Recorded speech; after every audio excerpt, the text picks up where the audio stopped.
All right. I love you too.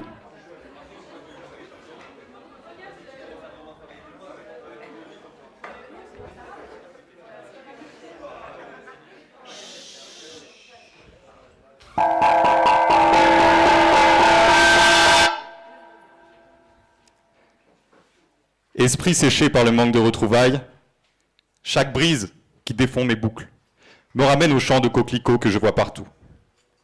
Je pense à ta voix que je n'ai pu ramener. Toutes les occasions sont bonnes à prendre pour me montrer que je ne suis pas d'ici. En attendant, je regarde ce paysage de montagnes roses. L'Eldorado est bel et bien en Afrique. Peut-être que c'est pour cela que certains Blancs se sentent africains. Je les comprends. Ils entendent l'appel de leurs ancêtres australopithèques et reviennent piller, assécher et violer leurs terres pour revenir chez eux ensuite. The African Experiment. Ostracisme politique qui pousse les gens à partir, puis revenir, puis repartir, puis ne plus revenir pendant genre 15 ans, puis revenir comme une fleur, puis acheter tout ce qui bouge parce que c'est trop pas cher, puis rentrer chez eux pour profiter, puis revenir chez eux pour bouffer de la terre sèche dans un tissu blanc. Tous les jours, je m'habille en blanc, parce qu'on ne sait jamais. Je m'assois mal dans le salon rose, le cul au bord de la chaise, les jambes pliées sur la pointe des pieds. Réflexe reptilien de fuite, loin de cet endroit meurtri. Invité chez la famille, je me lève pour aider à débarrasser. Les femmes sont à deux doigts de m'égorger. Mais si je ne fais rien, je suis arrogante. C'est bien d'être arrogant ici. Avoir le nif. Elle me dit que je pleure pas assez, que je ne suis pas assez touché par la beauté de la porte 14. Son pathos m'écœure. Il semble faux. Elle se plaint de tout et nous reproche de ne pas assez dire Hamdoulillah. Chaque geste, chaque postillon, chaque compliment millimétré. Ou peut-être que c'est moi qui suis fausse. À analyser maladivement toutes ces conversations. C'est sans doute moyennement normal de faire ça. Je devrais aller voir un psy, parce qu'on ne sait jamais. Ici, on laisse le plastique sur les fauteuils. Gâteaux piégés sur chaque table. Je me dis que mes amis blancs les aimeraient. On te complimente quand t'es claire, et c'est dommage quand t'es brune. On dit qu'on est forte, ou alors très grosse. Mais on dit aussi que les femmes sont moins costauds de nos jours, que plus personne ne va chercher les olives pour en faire de l'huile. Ce sera à qui sera la plus parfaite. Cheveux kératine, silhouette cachée mais pas trop. Il faut qu'on voie les formes kabyles. Kim Kardashian avant ses UV, mais après sa BBL. Chacune a un placard à vaisselle. Un service, une occasion. On en prévoit un pour le président. Parce qu'on ne sait jamais. Entre les poils de sa moustache sort un sifflotement. Le pharmacien écoute du Coran comme une musique. Il sait ce que j'ai avant même d'ouvrir la bouche. L'épicier ne manque pas d'honneur. Il paye ses dettes et ne demande rien en retour. Nous offre des bouteilles d'eau. Le serveur parle kabyle à ma mère. Il nous fait des clins d'œil. Nous dit qu'on est une famille très agréable. Mon oncle est très mimi. Il a l'air tout penaud avec sa chemise rentrée. Il demande tout de même mon Facebook pour son fils de 34 ans sans emploi. Je marche dans la rue en baggy. Le jour, ça passe, la nuit, moins. Les hommes ne s'empêchent pas de commenter mes formes, pourtant invisibles. J'ai mis une robe orange, large, arrivant mi-mollet. Je croise le regard accusateur des femmes, le regard sale des hommes. Une cheville, un cheveu, et ça prépare la chambre d'hôtel. Pourtant, mon père est avec moi. Donc si j'étais seul, j'imagine même pas. Envie de les castrer quand ça arrive. Mais bon, no tolmen. Si un jour j'habite ici, je me trouverai un homme de compagnie. Parce qu'on ne sait jamais. Le diabète est attrapé à cause du choc des attentats. Plus personne ne rigole pour oublier. Maintenant, on pleure devant Berbère TV. Le déni est parti. Les coutumes se perdent, les villages se vident, les couleurs et les motifs, symboles de blessures encore fraîches, comme les murs rose fluo de chez Tata Wardia. Le camp maker, le kitsch mérite. Une appellation moins classiste de ce concept devrait exister.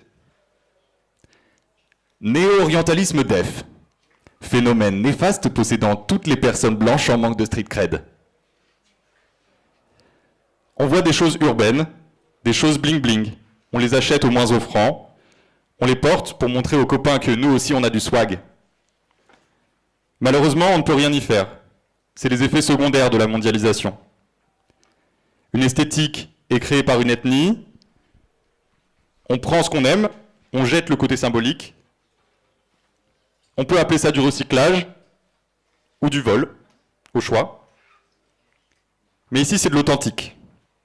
Et moi, je me dis que je pourrais bien m'y installer un de ces jours. Mais je m'achèterai un fusil. Parce qu'on ne sait jamais.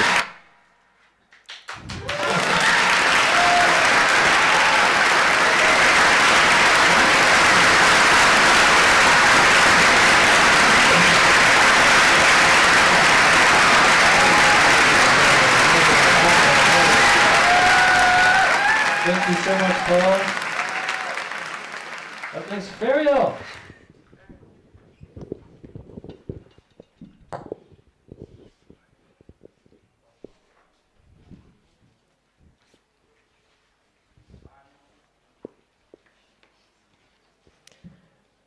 Une grande occasion approche. Vous voilà plongé dans la longue et difficile quête du Graal. Enfin, plutôt, d'un cadeau original, quoique le défi est si similaire que l'on s'y tromperait. Dans ces moments de doute, une valeur sûre vaut mieux qu'une mauvaise idée. Optez pour un. Il fera à tous les coups son petit effet. Mais alors, une question se pose. Comment savoir à quelle occasion offrir un? Restez avec nous, on a la réponse. On peut offrir des... pour remercier quelqu'un dans plusieurs situations. C'est le cas par exemple pour un service rendu. Cela permet de signifier à la personne sa reconnaissance et sa gratitude pour son temps et les efforts consentis. Une autre occasion adéquate est lorsque l'on souhaite remercier une amie pour sa présence et son soutien pendant de nombreuses années. En effet, les sont le cadeau idéal pour donner une touche colorée à une belle amitié. Cela fonctionne aussi avec un ou une partenaire de vie. Quoi de plus beau que de recevoir un magnifique pour célébrer des années d'amour avec un ou une partenaire. Enfin, on peut aussi les utiliser dans le monde professionnel pour dire merci à des collègues bienveillants ou encore à l'école pour remercier la maîtresse ou un professeur. Vous êtes invité à dîner. Malheureusement, Théo ramène déjà le dessert, Nora le vin et Hortense le fromage.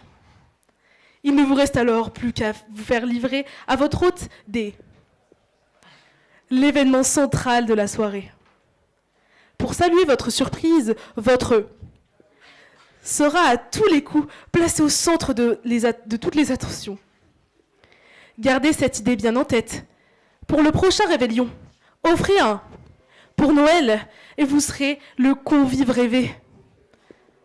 Un cadeau toujours apprécié. L'esprit embrumé par les écrans et accessoires technologiques qui envahissent nos vies. Nous oublions souvent le vent de fraîcheur que peut apporter un cadeau vivant qui ne manque jamais de faire plaisir. Quoi de plus sincère que de parler d'amour et de clairer sa flamme puisque le langage des est le même que celui des émotions. Qu'il s'agisse d'une première rencontre, d'une amitié profonde signifiée par quelqu'un, ou d'une passion déclarée il y en a pour tous les goûts, pour toutes les humeurs et tous les sentiments. Le plaisir d'offrir donne à chacun la liberté de pouvoir exprimer tous ses états d'âme à chacun de ses proches. Et la livraison d'un. Créez toujours une grande surprise.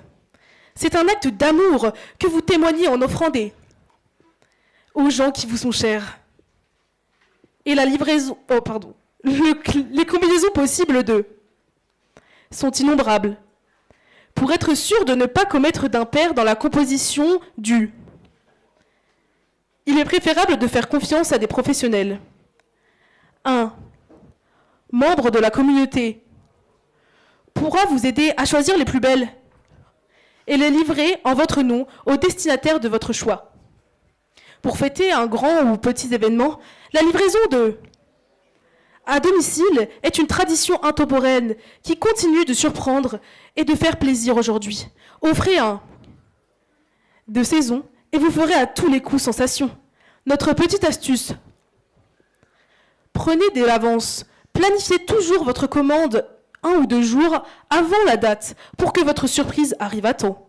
Plutôt malin, vous ne trouvez pas ? Suivez-nous, nos créations n'attendent plus que vous.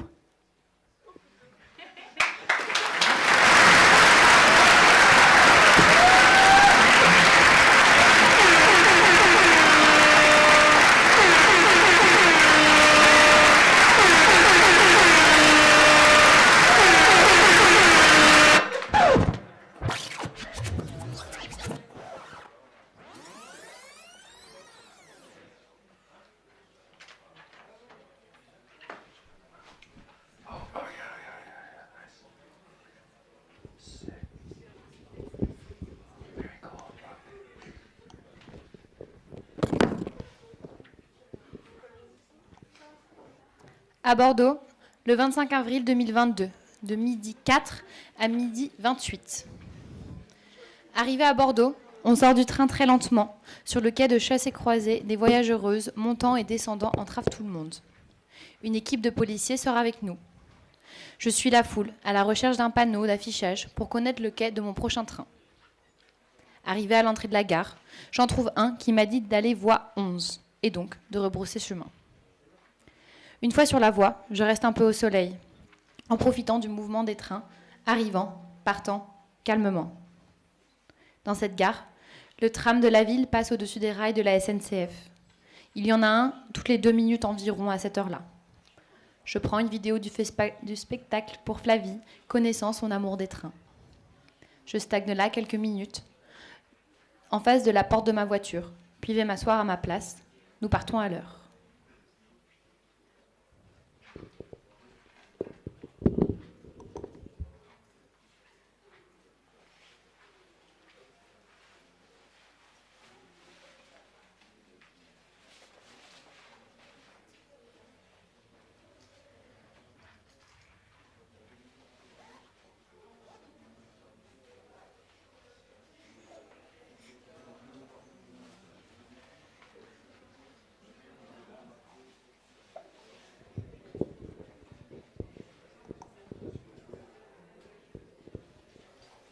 À Poitiers, le 27 décembre 2022, de 19h02 à 19h22. Je laisse sortir les gens. Derrière moi, un gars assez mignon fait la même chose. Il porte un sac à dos avec un chat devant lui. Des fois, nos regards se croisent. J'ai l'impression qu'on pourrait être assez complices. Les chansons que Spotify me propose me saoulent très vite. Tout le long du quai, je change 5 ou 6 fois de morceaux en tapotant mon écouteur droit. Avec un sac U rempli d'habits dans la main, c'est pas si simple de lever le bras si haut. Juste avant de sortir de la gare, une chanson se lance. Agrafe, Ziné. J'écoute sur le parvis en répondant à des messages. Puis je me dis que je vais pas rester plantée là. J'ai pas le temps de faire grand-chose. J'ai juste envie de rester debout avant de retourner m'asseoir pendant 2 heures. Au baccarat, au Dézen. Je traverse des pauses minutes pour arriver au centre du carrefour, sur une petite esplanade où je peux regarder le nom des commerces d'en face. Boulangerie de la gare, au Régal Kebab, AFC, faux KFC. Restaurant L'Escale, le Printania. Le AFC me fait rire. À Zurich, il y a un ZFC. À Toulouse, un TFC. Je me dis que je vais lancer Voodoo People The Prodigy sur le chemin vers le train, comme ça je marcherai super vite. Porte automatique, coup d'œil vers l'écran, voie 6. Escalier, couloir souterrain tout au bout. Panneau, voie 6, escalier de droite. Les contrôleurs, bonjour, bonjour, tenez, bip, merci, merci, bonne journée. La musique continue, je marche super vite, je remonte presque tout le train. Je regarde les gens déjà installés dedans. Je me dis que j'aimerais bien être assis à côté de certains d'entre eux. Parce qu'ils sont beaux, parce qu'ils m'intriguent. Je me dis que c'est assez stimulant de voir autant de visages d'un coup. Je finis par trouver ma voiture. La musique s'arrête presque en même temps. Un gars de dos fume sa clope devant la porte. Son béret lui donne un effet assez sérieux. Un air assez sérieux. Il se retourne et fait ce geste de bad boy. Souffler la fumée sur le bout de sa clope pour la cendrer. Ça va pas si bien avec son visage finalement très jeune. Il s'est décalé et j'ai pu rentrer. J'ai traversé un wagon vide, puis le wagon-bar, pour arriver à la place 88.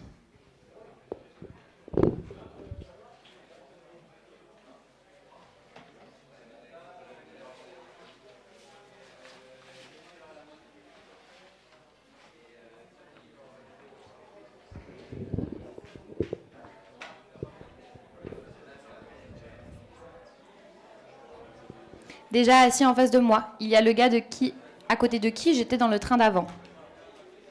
Je me dis qu'il est temps d'aller manger. Je sors mon poulet crudité mayonnaise et me pose au niveau des toilettes, entre deux voitures, comme un neuneu, avant de me rappeler que le bar est juste à côté. Wagon bar. J'écoute l'épisode du Floodcast, la boîte de jazz. Je rigole tout seul en finissant mon sandwich. Je me tiens debout. Encaissée entre une table haute et une vitre Je suis encaissée entre une table haute et une vitre quand des enfants arrivent. Avec mon pull gris à bandes rouges et ma position d'accueil, ils me prennent pour un contrôleur ou un chef de bord. Je sais pas, mais en tout cas, ils se mettent à me saluer.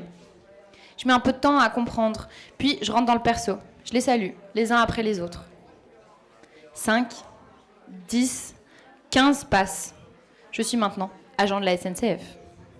Par peur du regard des accompagnateurs, j'arrête. Le train part à 19h22.